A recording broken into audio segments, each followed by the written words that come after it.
GW, this is The Good Stuff. So I come back with love, and I'm excited to be back in the Motor Center. I played so many games that I recognize fans' faces, from the court. So. Returning with love for Rip City.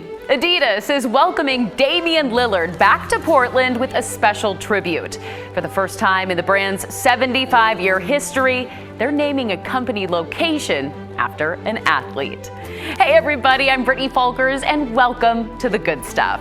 This is an amazing gesture by Adidas. It's not only about what Damian Lillard has done on the court, but what he's done for our local community here. Lillard and his family arrived on the Adidas campus in North Portland just this afternoon. Adidas employees will, of course, out in force to greet him. They made their way to the gym on campus, which will now be known as Damian Lillard Court. It's a first for the footwear brand.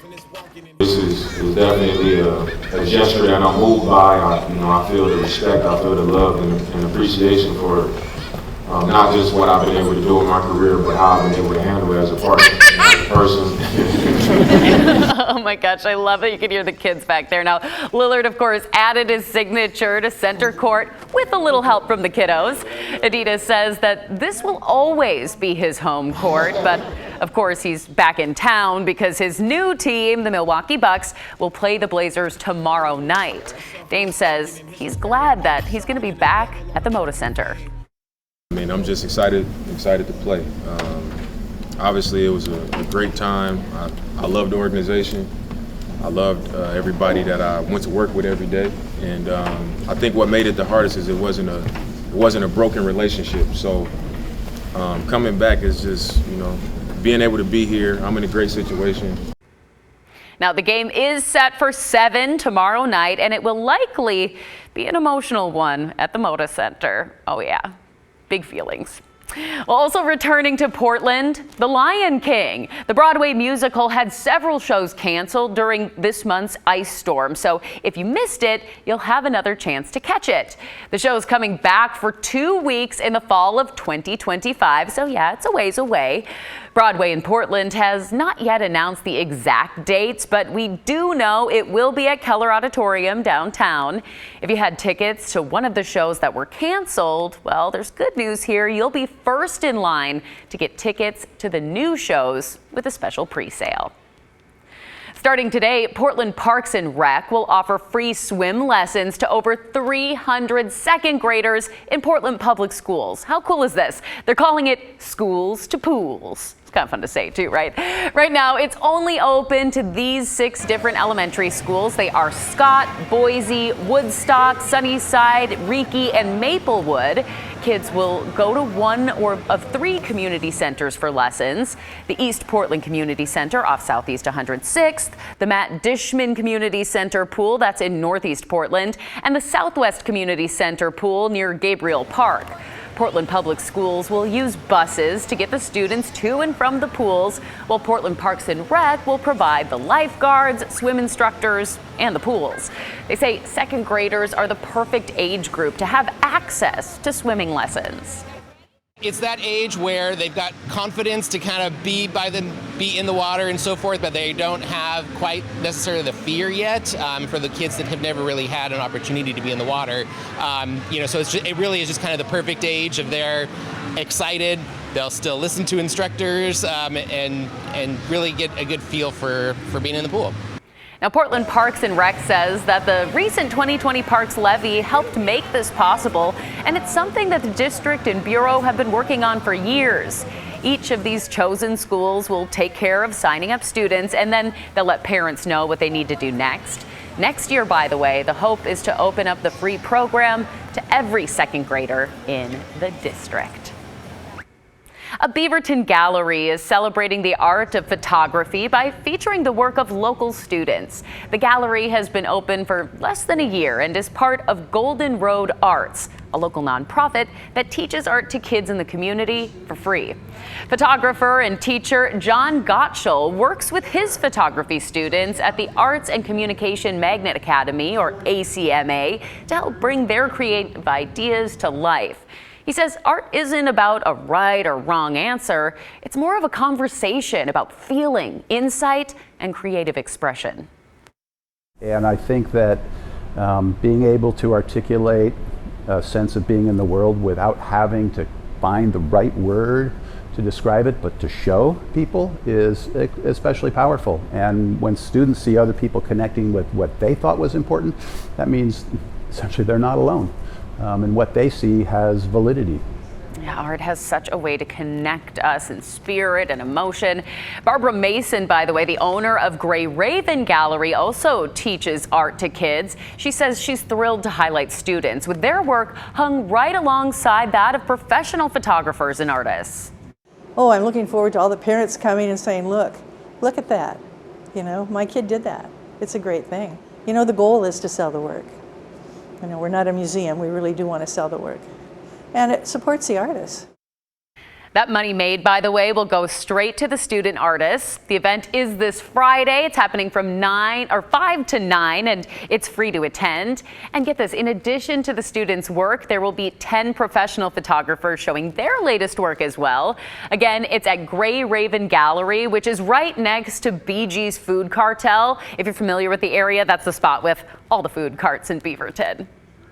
Okay, big congratulations are in order in Gladstone. Listen to this. The Gladstone High School cheer team can call themselves national champions again. They won both the varsity game day large school division and the varsity traditional championships at the JAMS High School Cheer and Dance Championships in Las Vegas.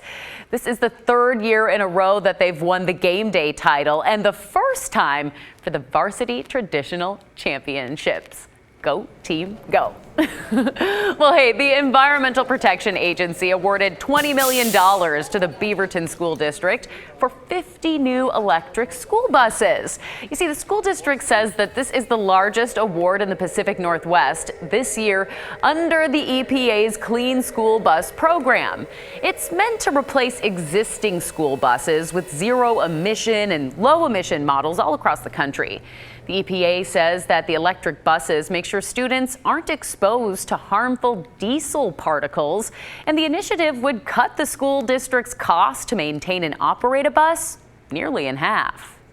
On electric buses, you don't have to do an oil change, you don't have to service the transmission, you don't have to change fuel filters, and that's a lot of maintenance that we would normally do cost-wise. So far, the EPA says they've awarded almost $2 billion to fund almost 5,000 school bus replacements all across the country.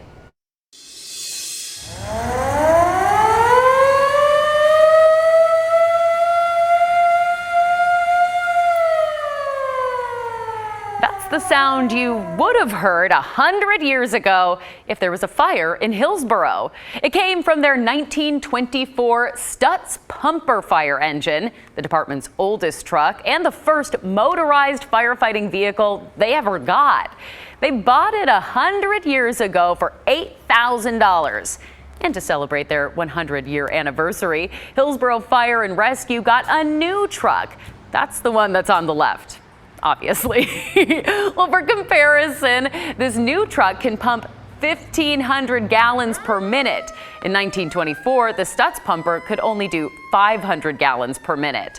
But they had a lot fewer calls to respond to back then, only about 100 a year, when Hillsboro firefighters went out to 15,000 calls last year. All right, if you are a frequent Good Stuff viewer, you know I love puzzles, like a lot. Every day I'm puzzling is something I sing, and nobody likes to hear, but I sing it a lot. So that's why I was so sad that I totally missed out on National Puzzle Day yesterday. But never fear, my fellow puzzlers, we can still celebrate a day late. So I asked you to show off your jigsaw skills on social.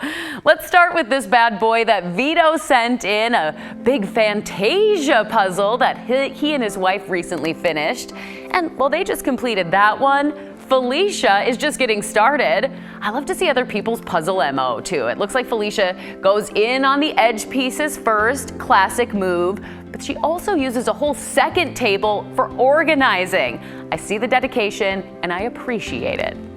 But you know, when it comes to edge pieces, Sarah says What edge pieces? Check it out. She just finished a 1,000-piece puzzle without any true edge pieces. She says it was hard, but oh my gosh, look at how pretty it is. Worth the challenge, right? And here's another challenge: puzzling when the power goes out.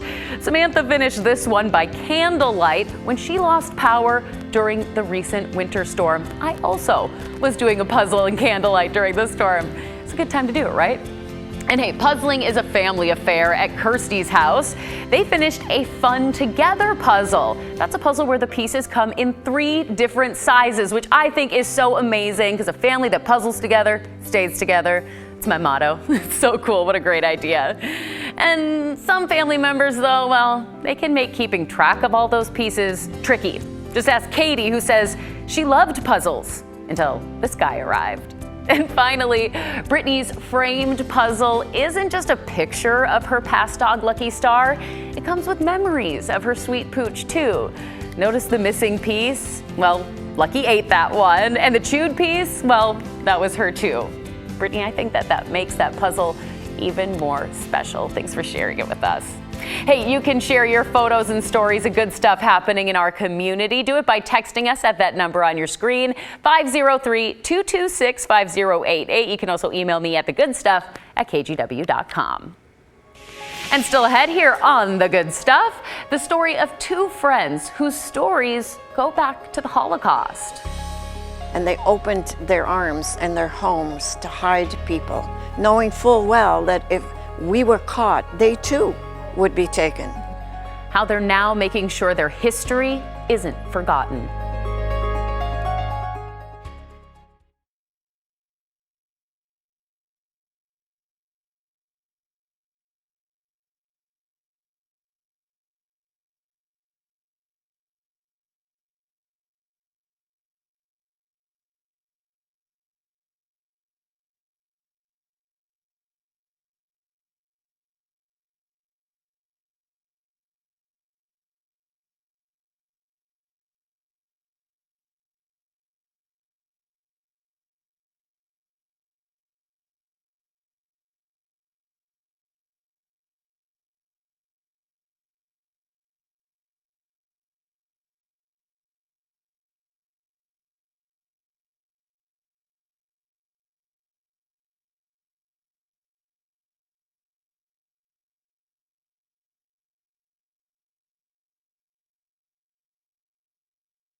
Educating and inspiring as part of International Holocaust Remembrance Day.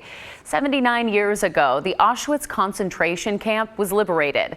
And on Sunday, Seattle's Holocaust Center for Humanity helped foster the reunion of 2 incredibly special individuals. Maddie White has our story. At the Museum of Flight. This is beautiful. It's not an unusual sight to see on any given Sunday. No, my husband started out with link trainers with a flight simulator. They Oh, same, my were called husband. link trainers, yeah. The sight of two friends soaking up the history. But look at what it was like originally. Oh my gosh. But what's special about Maud and Ingrid is Just brings back so many memories. they are the And history. if you don't learn from it, then you got to repeat it. This is a reunion of two families after that history, more than 75 years ago during the Holocaust. I knew of her family because there was a long list of people that my parents helped hide during the war. It all started with an email. She wrote back, she said, "Oh, I remember your father very well." And I'm like, you know, it was just amazing. Orchestrated by a non-Jewish friend who was working with the Dutch underground, Guess maybe they told us we're going to play hide and go seek. Maud Dame was one of about 25,000 Jews in Holland during World War II who had to hide from the Nazis in the homes of complete strangers. You know, I was only like 6.5 years old, and it's kind of difficult to remember, but I remember being at their house. But Ingrid grew up with the story of Maud from her siblings. Do you remember the fighting? But these two are not in the museum just to observe history. They're here to preserve it to a sold-out crowd of nearly 300 people Sunday night. The people who were willing to hide us lived on a farm. In a presentation called The Rescuer and the Rescued. In total, Ingrid's parents helped hide nearly 40 people, and nearly all of them survived, despite the odds. And they opened their arms and their homes to hide people, knowing full well that if we were caught, they too would be taken. So it was just, I look back on that now and think how wonderful how people were. She hopes the memories can serve as a reminder for compassion. Maybe someday we'll have peace on earth. I hope so. Me too. Well, up next, we book a getaway Grant McComie style. Today, Grant takes us to explore the back roads along the Columbia from city to coast.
Well, you know, there are many backroad byways across Oregon that offer a getaway to some unique adventures.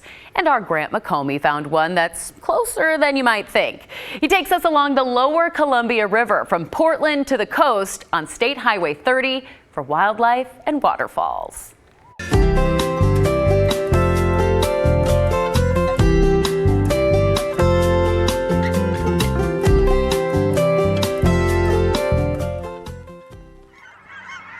A cold winter chill may dampen but never drown my spirit for adventure along Oregon roadways that are less traveled, especially when I've so much wild company to show the way, and drop in at Sauvie Island Wildlife Area just off State Highway 30, an Oregon Department of Fish and Wildlife site that caters to visitors, those with feathers and those without. We get a very large number of bird watchers and wildlife viewers. It's quite the resource for that. This route between Portland and Astoria may not be the fastest, but that's okay by me because I can pull off and watch the B-52s of the waterfowl world at Trojan Pond. Tundra swans seem to fill the sky on 6-foot wingspans. If you come to watch them, keep a couple things in mind. First, bring these. They make a big difference enjoying the show. Also, these big birds, they mate for life, and they have one heck of a migration all the way from subarctic Alaska and Canada. They also travel in families, usually 5 or 6 to a group, and the youngsters are easy to spot. They're mottled in black or gray. Just past Rainier, dive off Highway 30 onto Beaver Falls Road, where waterfall wanderings provide 2 falls for the price of 1 stop. The upper Beaver Falls is easy enough to find. It's mere steps from your car, and there's a swift-flowing cascading rapid just above. The drive to the next falls is less than 2 miles, and consider this. The narrow, winding roadway was once the main state highway, built a century ago. Now Beaver Falls Road is quiet and out of the way. Perhaps that's not so bad. And so we're on the move, for the best is yet to come. If it flies or tweets or make a sound, everything's in there. I mean, it's from elk to hummingbirds. Twilight Eagle Sanctuary has more than 100 acres of protected wetlands and forests spread like an apron in front of Burnside Road. The vista here is outstanding. There's a lot of wild settings. You can kind of count on owning it for at least a few minutes when you come here. It doesn't draw a crowd. Along the lower Columbia River, with photographer Jeff Kastner, Grant McComey, KGW. Gosh, that ending shot, so gorgeous. Hey, coming up, a success story for California condors. They're now back in the wild after being raised in a program at the Oregon Zoo. How it's helping the species return from the brink of extinction.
7 California condors raised at the Oregon Zoo have now taken to the skies. The birds were hatched and raised in Oregon last year and then went to a release site in California. They're allowed to take off on their own time whenever they feel comfortable, but all 7 of them have left the nest and are now back in the wild. The condors program manager says they're doing well, living among other wild condors.